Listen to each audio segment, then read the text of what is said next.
Во овој момент ниту една земја од Западен Балкан не ги исполнува условите за влез во Европската Унија, оцени во Софија председателот на Европската комисија Жан-Клод Јункер.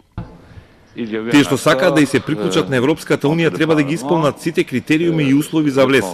Но во овој момент ниту една од овие држави не ги исполнува и покрај тоа што има огромен напредок кај сите.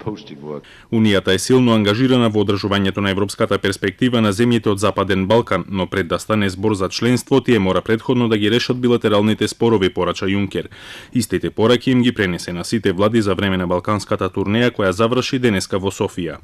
Ќе направиме се што можеме и ќе работиме заедно во таа насока. Ја гледам истата желба и кај нашите партнери кои сакаат да ги направат реформите што се неопходни за приклучување на Унијата. Можностите за забрзување на процесот на интеграција на регионот во Европската Унија и подобрување на меѓусебната поврзаност беа главни теми на состанокот во Софија. Балканот е дел од Европа и неговото вклучување во заедничкото европско поле на безбедност и економски развој е од стратешко значење за стабилноста на целата Унија.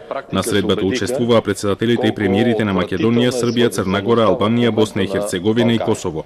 Од Унијата покрај Јункер беа и високата представничка на Европската Унија за надворешна и безбедносна политика Федерика Могерини и еврокомесарот за проширување Јоханес Хан.